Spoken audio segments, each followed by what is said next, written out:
Buenos días, gracias por acompañarnos en este viernes 29 de enero de 2010. Estamos transmitiendo en tiempo real desde la sala de redacción de la prensa gráfica. Este viernes haremos un análisis de los temas más importantes en agenda durante la semana que está por concluir. Por ejemplo, la reunión empresarial del martes pasado, la seguridad jurídica en el país y la estabilidad política. Antes de presentarle a nuestro invitado especial de esta mañana, quiero recordarles a ustedes que pueden participar a través del chat o el correo electrónico william.melendez@laprensa.com.sb. Puede usar usted esas dos formas de participación. Perfecto, dicho esto, les presento esta mañana en nuestros estudios al ingeniero y economista Ricardo Perdomo para hablar de los temas ya expresados. Ingeniero, bienvenido, buenos días.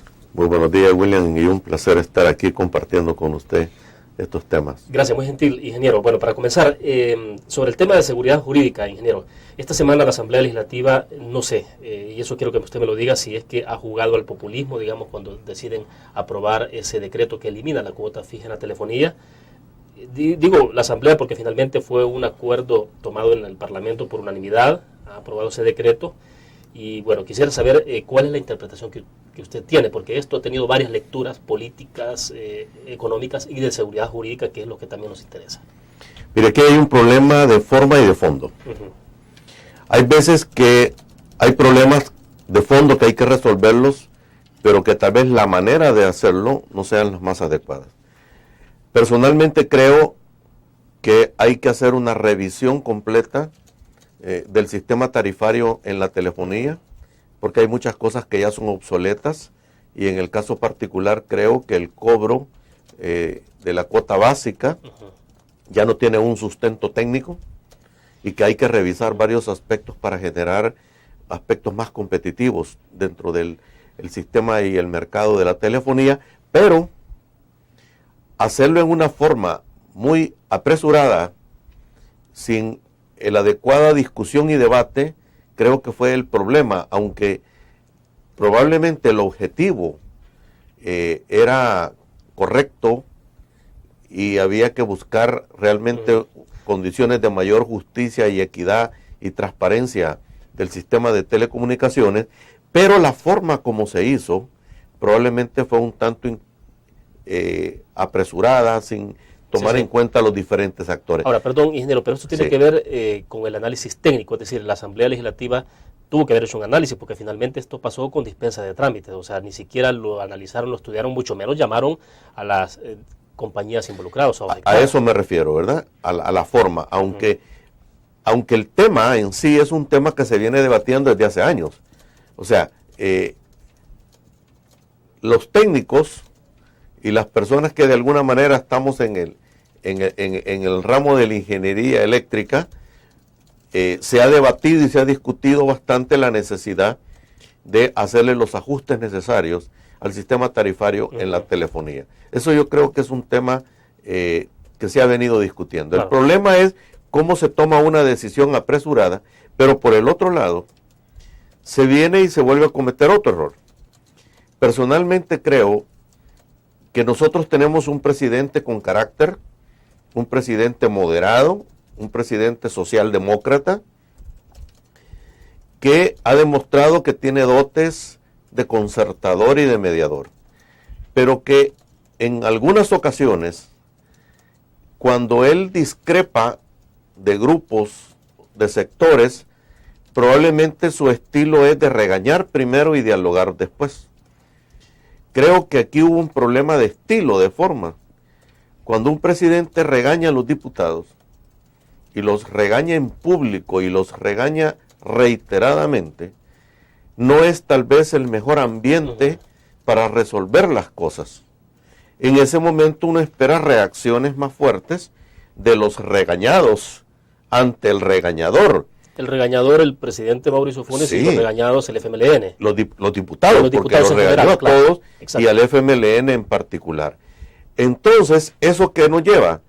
A entrampamientos, a confrontaciones estériles, que la forma comienza a pesar más que el fondo de las cosas. Es decir, ese fue otro factor que usted agregaría, digamos, como exactamente, que le metió más ruido a esta discusión, que pudo haber sido de otra forma. Y que en un momento dado, algo bien curioso, que después podemos platicar del acontecimiento de ENADE, que a mi juicio es un hecho político y económico muy importante. Sí, lo hablaremos después. El presidente le dice a los empresarios, salgan a defender las libertades económicas.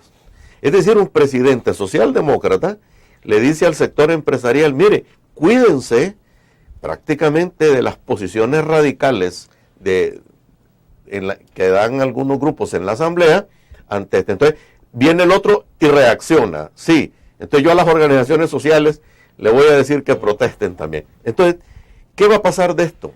El presidente tiene 3 opciones. Sancionar, observar, vetar. Sancionar no puede porque ya dijo que no lo va a hacer. Claro. Vetar entra a una confrontación. Entonces, ¿cuál creo, a mi juicio, que podría ser la posición más salomónica y políticamente viable que baje los niveles de confrontación? Y es observar. Observar cómo la presidencia perfectamente, a través de sus secretarios, puede negociar con las telefónicas, por decir algo, un ajuste a la cuota básica.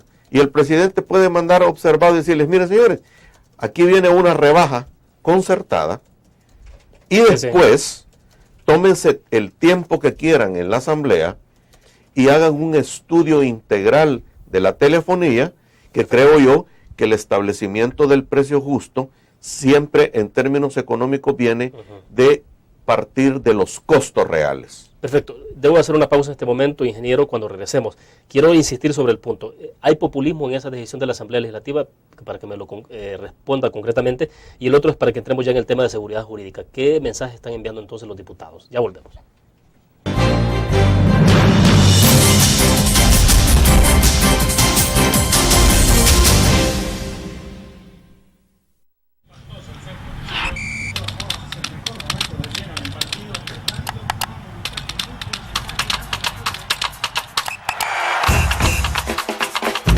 La emoción del deporte está en www.elgráfico.com. Ingresa al nuevo escenario deportivo y descubrí toda la pasión del deporte. Fotos, videos, fichas y resultados de las mejores ligas del mundo. Elgráfico.com. Conectados por deporte. Learn. La revista más innovadora y moderna de todos los tiempos. Única en su estilo, creativa. Un espacio exclusivo y reservado de entretenimiento y diversión, llevada al máximo. Blur. Time Out, Movie, lo mejor de la cartelera. Art. Shopping, la guía de la moda. Go, viajes cortos fuera de la ciudad. Blur.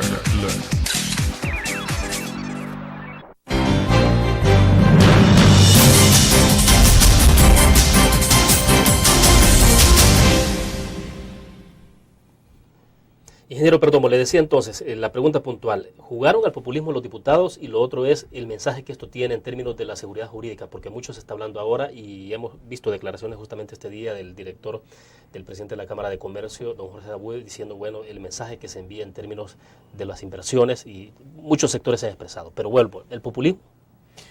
Mire, tal vez el populismo es una palabra que le quita en un determinado momento mérito o le agrega algunos pecados a esto.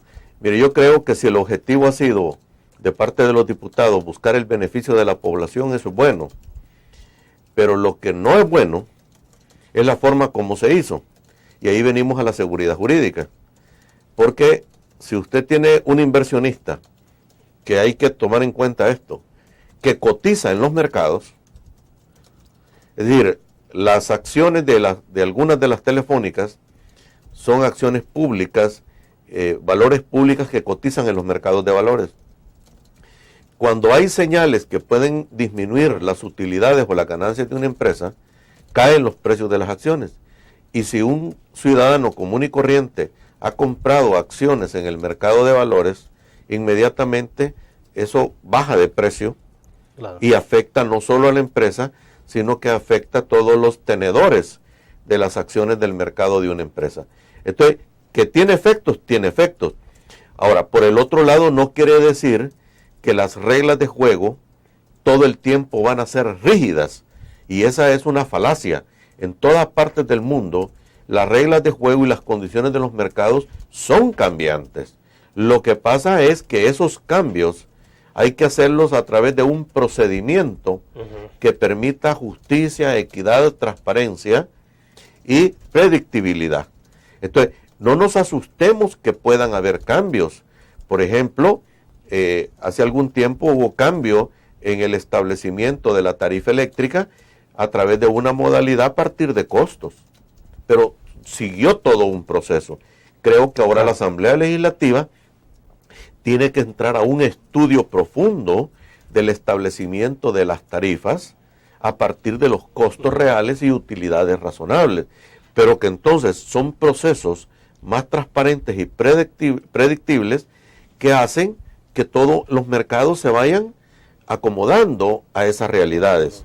Lo que en este momento resultó bastante peligroso es el golpe así directo, sin que mediara un proceso de discusión y de diálogo, aunque tengan sustentos técnicos. Le pregunto algo que tiene que ver más con el análisis político, porque algunos sugieren en los planteamientos que esta reacción del FMLN, que fue una iniciativa de ellos y acompañada por todos los partidos, tuvo que ver en el fondo, en parte, las diferencias que existen entre el presidente Funes y el FMLN, y él como algunos mensajes que en términos políticos se pueden estar enviando entre ambos. Yo creo que precisamente este estilo de hacer las cosas, de regañarse en público, se va a traducir en cosas en el seno legislativo. En este momento, uno de los mensajes que los diputados del FMLN le han dicho: mire, presidente, hasta ahora nosotros le hemos acompañado en todo lo que usted ha mandado a la Asamblea. Y pedimos un poquito de más diálogo, respeto, etcétera. Entonces, ¿qué es el resumen de esto? Es peligroso para el país. Un presidente confrontado con un partido político aliado, vinculado al presidente, y una asamblea legislativa que lleve el conflicto del presidente con un partido y que interrumpa o obstruya el trabajo legislativo en función del bien común y no en función de agendas partidarias. Ahora, el mismo diputado del FMLN, Roberto Lorenzana, quien fue jefe de campaña en la pasada campaña electoral en el FMLN, y Mauricio Funes, advertía esta semana justamente que el presidente Funes no tenía viabilidad sin el FMLN. Yo creo que aquí se está dando un fenómeno bien interesante, y es que ante la confrontación entre el presidente y el partido que lo lleva al poder, y que es un elemento importante dentro de la coalición con la que está formado el actual gobierno, aquí surgieron mensajes importantes durante el evento de NADE, porque yo creo que, yo no sé si la ANEP lo está haciendo en forma consciente, pero ANEP perfectamente puede jugar un papel de apoyo a la gobernabilidad e incluso un papel de mediador ante conflictos políticos, si ellos en un momento dado le apuestan a la gobernabilidad y le están extendiéndole el brazo de colaboración al presidente. Porque en ENADE, después de que se dieron golpecitos todos, la empresa privada llama a sus oradores estrella, ambos socialdemócratas, y una empresa privada que se siente a gusto y apoyando los discursos del expresidente de España y del presidente salvadoreño socialdemócrata, se siente a gusto, y después de que se dan golpecitos, se extienden la mano y le dicen: mire, nosotros le queremos apostar a una cooperación, a una actitud bastante conciliadora y de apoyo. Yo creo que este es un elemento que no podemos perder de vista. Vale, lo vamos a abordar más en el siguiente segmento, porque bueno, son mensajes, y bueno, por primera vez ante un ENADE tenemos a un expresidente del gobierno español, como usted dice, socialdemócrata. Es si en el fondo hay sinceridad también dentro del sector empresarial y no solo hay golpes de pecho. Vamos a la pausa, volvemos.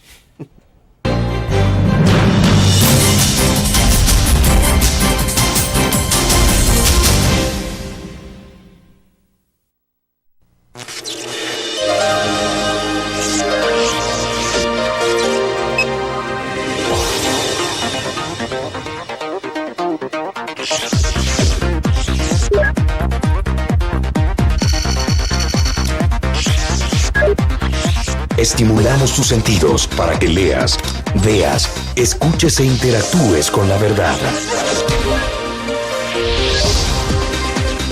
LPG Multimedia.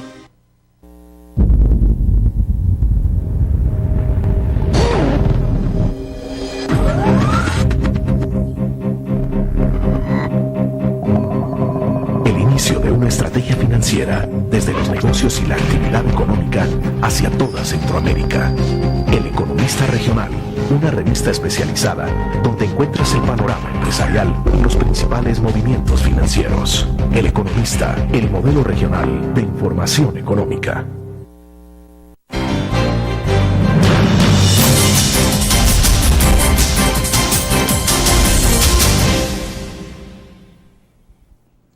Bueno, ingeniero, entonces está ese evento del ENADE que se ha desarrollado, hay muchos mensajes, usted ya daba algunas pistas de esos mensajes, pero bueno, concretamente está la presencia de el expresidente del gobierno español, Felipe González, y todo lo que se planteó ahí.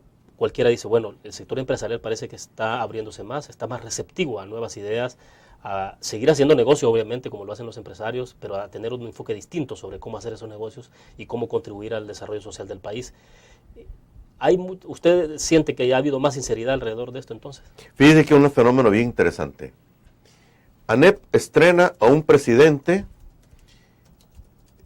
una persona que está buscando el entendimiento, la moderación y un poco desligarse de que antes ANEP un tanto se sentía más identificado con los gobiernos pasados y que los presidentes eran amigos de la ANEP o provenían de ahí. Sí, sí.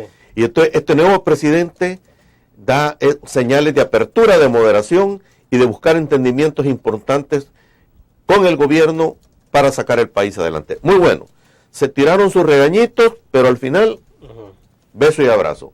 Por el otro lado, invitan a oradores socialdemócratas, claro, estrenando a un presidente salvadoreño y a un expresidente de España, Felipe González, donde ambos le tiran a las extremas, tanto a la extrema izquierda como a la extrema derecha, y todos le apuntaron al centro hacia las moderaciones, a las posiciones moderadas. Entonces, ¿qué ocurrió? Que todos salieron al encuentro. Primero se empezaron dando golpecitos y luego terminaron buscando entendimientos. Qué bueno por el país. Ahora, con relación a la propuesta de ENADE, yo siento que es una buena lluvia de ideas en los temas de empleo, productividad y desarrollo, pero creo yo que esta lluvia de ideas, al menos que no se encuentran en el documento, se necesita conocer cuáles fueron los sustentos técnicos que justifican estos ejes sobre las áreas estratégicas económicas en términos del impacto en la economía, en el empleo, los requerimientos de inversión pública y privada, porque da la impresión que esta lluvia de ideas pudiera tener problemas de realismo y de objetividad a la hora de que esto aterrice verdaderamente en la realidad y en las condiciones del país. Hoy por hoy, perdón, ¿usted no ve todavía cuál es el sustento técnico de esto? Al menos en el documento no está, probablemente lo tengan y entonces esto debe ser motivo de un análisis, porque uno para tomar una medida primero tiene que evaluar el impacto que esto puede tener en los objetivos que se buscan. Sí quiero decir que hay aspectos que quedaron totalmente olvidados en el documento. No se puede hablar de empleo, de productividad y de desarrollo, olvidando al socio inseparable de los empresarios que son los trabajadores. O sea, no existe ninguna realmente mención en términos de lo que es la seguridad social, el aspecto del salario, las condiciones del empleo decente para los trabajadores. Y sobre esto también no se toca uno de los pilares más importantes de nuestra economía, que son los salvadoreños en el exterior, el impacto de las remesas, la inserción de ese capital humano al desarrollo económico y social del país, son como aquellos aspectos que considero que no han sido contemplados y tomados en cuenta, y por el otro lado, el sector informal de la economía. El documento, la propuesta debió incluir algunos matices, alguna luz sobre esto, le pregunto, porque bueno, Cuando uno escucha, por ejemplo, al expresidente del gobierno español con toda la referencia, el discurso que ha dado a los empresarios cuando les ha insistido en la necesidad, bueno, el tema tributario, pero también en la responsabilidad social, uno dice, bueno, pero entonces hay disposición, o por lo menos parece que hay más voluntad ahora de hacer algunas cosas. Y usted dice, bueno, pero no está reflejado necesariamente en el documento. O sea, no está en el documento ni en las propuestas. Entonces, y lo que la percepción que da cuando uno ya hace una lectura detenida del documento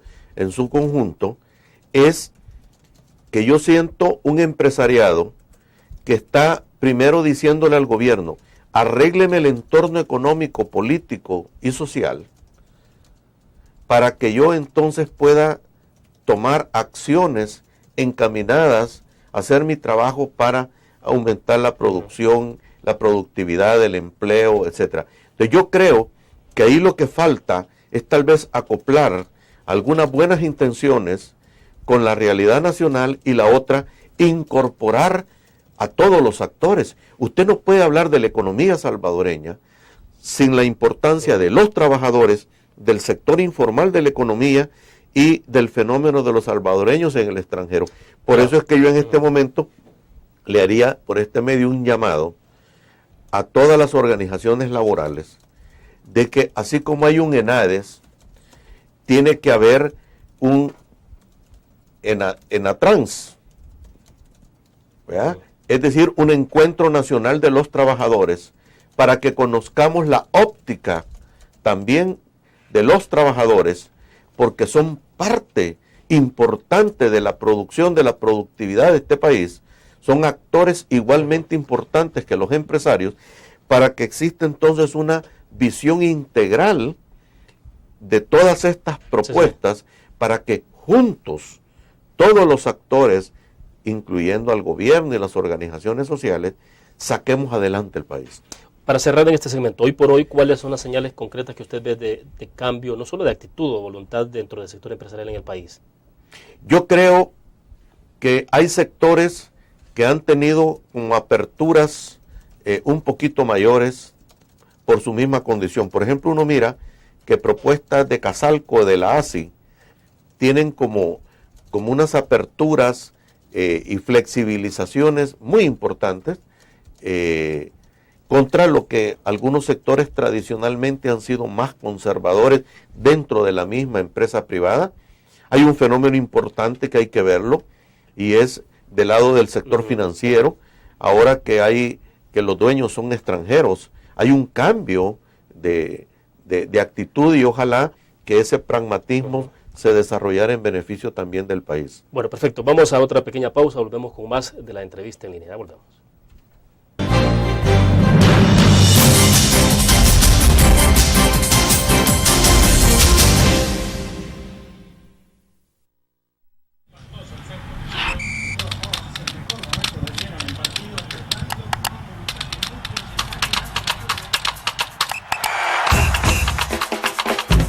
La emoción del deporte está en www.elgráfico.com. Ingresa al nuevo escenario deportivo y descubrí toda la pasión del deporte. Fotos, videos, fichas y resultados de las mejores ligas del mundo. Elgráfico.com. Conectados por deporte. Blur. La revista más innovadora y moderna de todos los tiempos. Única en su estilo, creativa. Un espacio exclusivo y reservado de entretenimiento y diversión, llevada al máximo. Blur. Time Out, Movie, lo mejor de la cartelera. Art. Shopping, la guía de la moda. Go, viajes cortos fuera de la ciudad. Blur.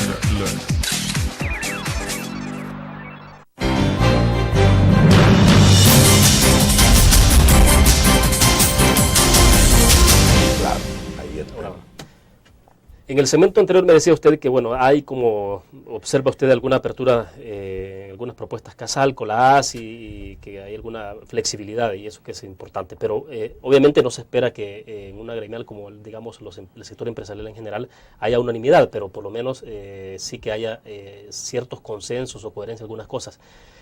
¿Usted ve que el sector empresarial está empujando en la misma dirección? Mire, yo creo que el sector empresarial no solo es el que está dentro de ANEP, ¿verdad? Claro. En el país se ha ocurrido un fenómeno de que hay sectores empresariales que directa y abiertamente apoyaron al presidente Funes durante la campaña. Y eso ha creado... Bueno, de hecho se formó una gremial paralela que al final solo fue para ya la no campaña y no apareció operó más. mucho, pero sí hay grupos empresariales que tienen en este momento, que yo le llamaría grupos empresariales emergentes, que hoy tienen influencia política también. Entonces, luego están los empresarios que están fuera de ANEP y otros que están dentro de ANEP, porque ha ocurrido un fenómeno bien importante. Creo que ANEP tiene y está teniendo una visión de un cambio más pragmático, en el sentido de que cierto sector empresarial bastante vinculado con el partido anterior ahora ha sentido que ha perdido comunicación e influencia con las nuevas estructuras de gobierno. Y creo que una ANEP remozada puede precisamente, comandada por su nuevo presidente, puede empezar a abrir espacios, incluso que el sector empresarial organizado a través de ANEP puede convertirse en un apoyo en un momento dado del gobierno, puede ser un mediador ante las confrontaciones políticas por el nivel de influencia que tienen ellos en la vida política, no solo en la vida económica del país. Ahora, lo importante es que la nueva ANEP y sus agremiados se pongan de acuerdo si van a jugar un papel de gobernabilidad, de cooperación en la coyuntura, y que busquen también una actitud de decir, bueno, miren, apostémosle todos al país, asumamos todos el riesgo, invirtamos, pero no esperemos a que primero el gobierno haga las cosas que yo quiero que haga para que me arregle el entorno y hasta entonces yo después invierto, que yo creo que eso sería un error, porque en este momento yo creo que todos tenemos que empujar para sacar el país adelante.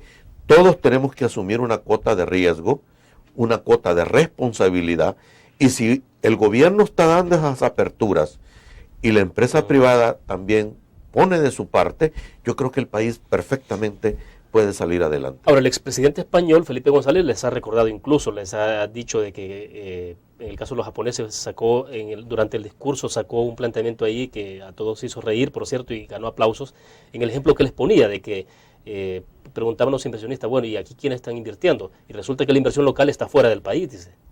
Pero entonces, ¿cómo se va a traer inversionistas de fuera si los inversionistas, los locales, están invirtiendo fuera de ese país? Entonces yo creo que en este momento hay un aspecto que se llama confianza. La palabra clave es confianza. En el desarrollo de la vida social y económica de un país, desde la negociación más chiquita a la más grande, parte de la confianza. Y algo que es bien importante. En el país nos hemos olvidado de crear cultura. Cultura son los valores heredables de un país, de una nación, de un pueblo.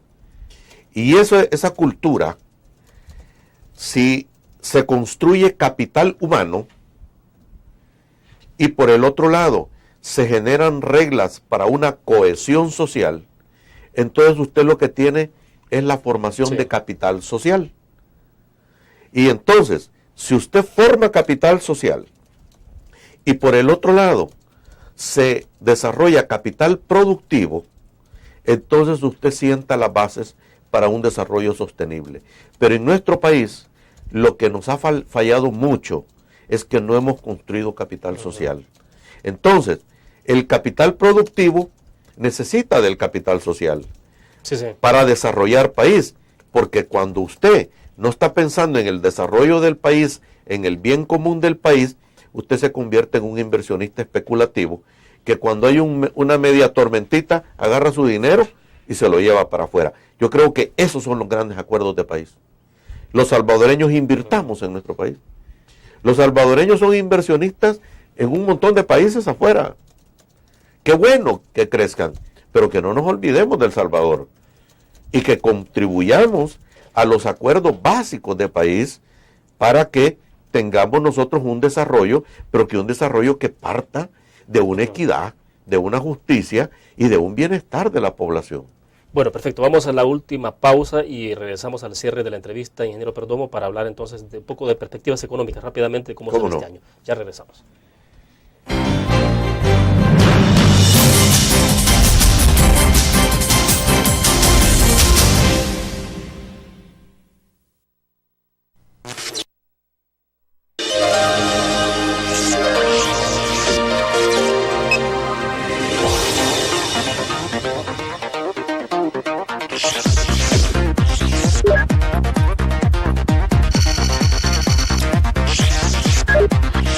Estimulamos tus sentidos para que leas, veas, escuches e interactúes con la verdad. LPG Multimedia.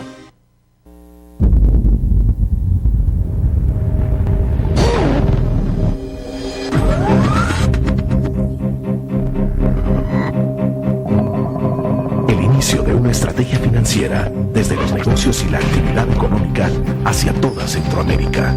El Economista Regional, una revista especializada donde encuentras el panorama empresarial y los principales movimientos financieros. El Economista, el modelo regional de información económica.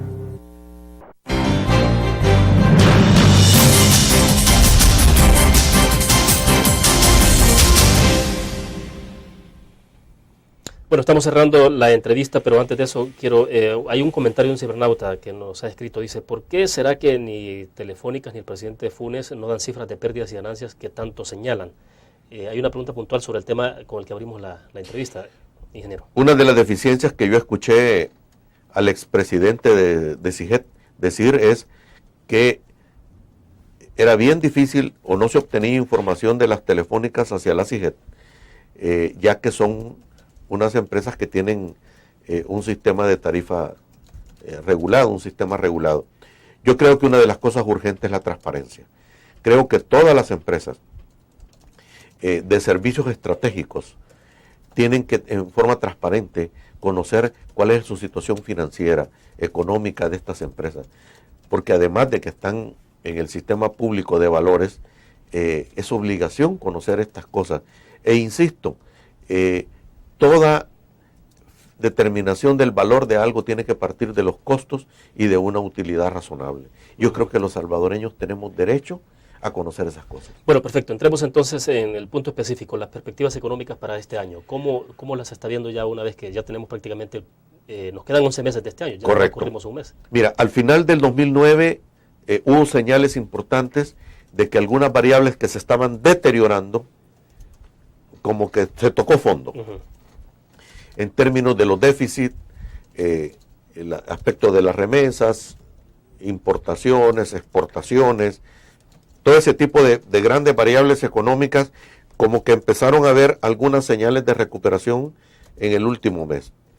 Si esto se mantiene así y se acompaña a la mayor brevedad posible de políticas públicas orientadas al fomento de las exportaciones, de las inversiones, de la generación de empleo, políticas crediticias, etcétera, y el sector privado no espera a que el gobierno le dé un banderillazo de salida, porque cuando a mí me dicen banderillazo de salida quiere decir que yo estoy parqueado, que yo estoy estacionado, y eso no puede ser.